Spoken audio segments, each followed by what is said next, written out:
ఈరోజు మన అసెంబ్లీ ఎన్నికల ప్రచారంలో భాగంగా మా తెలుగుదేశం కూటమి అభ్యర్థి శ్రీ కందికుంట ప్రసాదన్న గారికి మద్దతుగా శ్రీమతి కందికుంట యశోదమ్మ గారి నేతృత్వంలో ఈరోజు తెలుగుదేశం జనసేన బీజేపీ కూటములందరూ ఈరోజు ప్రచారంలో భాగంగా మున్సిపాలిటీలోని 5వ వార్డులో నిన్నటి దినం నుండి ఈ రోజు వరకు గడప గడపకు తిరిగి ఓట్లు అడుగుతా ఉంటే ఈ సందర్భంగా ప్రతి గడప నుండి అపూర్వమైన స్పందన లభిస్తా ఉంది.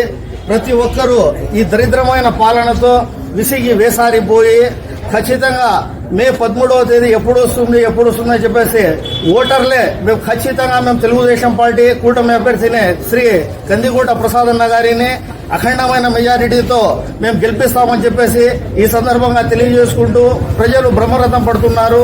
ఈ సందర్భంగా మన తెలుగుదేశం పార్టీ ఏదైతే మేనిఫెస్టో విడుదల చేసిందో దాంట్లో ఉన్నటువంటి సబ్జెక్ట్ మొత్తము పామరులకు సైతం అర్థమయ్యే విధంగా ప్రతి ఒక్క కుటుంబానికి 3 ఉచిత సిలిండర్లు ఫ్రీగా ఇవ్వడం జరుగుతుంది.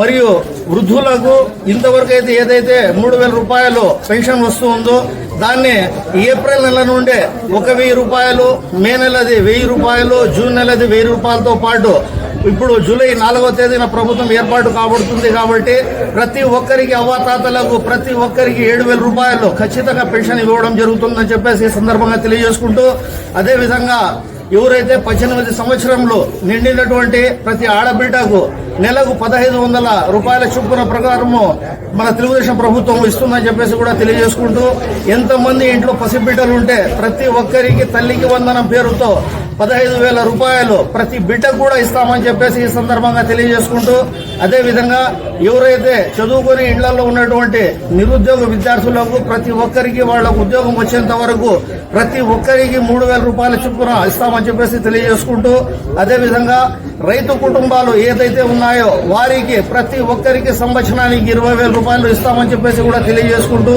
అదే సందర్భంగా ప్రతి ఒక్క మహిళా తల్లికి కూడా ఆర్టీసీ ప్రభుత్వ బస్సుల్లో ఉచితంగా ప్రయాణ సదుపాయాలు తెలియజేస్తామని చెప్పేసి సందర్భంగా తెలియజేసుకుంటూ, మరొక మారు ప్రజలకందరికీ విచక్షణ కలిగిన వారికి హిందూ, ముస్లిం, క్రిస్టియన్, సిక్కు ప్రజలందరికీ కూడా ఈ సందర్భంగా చేతులు జోడించి అర్థించేది ఏమంటే, ఎవరో చెప్పినట్టు వినేదాని కోసం మనం గొర్రెలం కాదు. భగవంతుడు ప్రతి ఒక్కరికి విచక్షణ జ్ఞానం ఇచ్చినాడు. మన బిడ్డల భవిష్యత్తు మన చేతిలోనే ఉంది. కాబట్టి మరొక మారు మోసపోకుండా మన బిడ్డలకు జాబు రావాలంటే బాబు రావాలని చెప్పేసి ప్రతి ఒక్కరూ కసిగా సైకిల్ ఓటు మీద గుద్దలని చెప్పేసి తెలియజేసుకుంటూ, ప్రజలందరికీ మరొక మారు నా హృదయపూర్వక నమస్కారం తెలియజేసుకుంటూ సెలవు తీసుకుంటున్నాను. జై తెలుగుదేశం.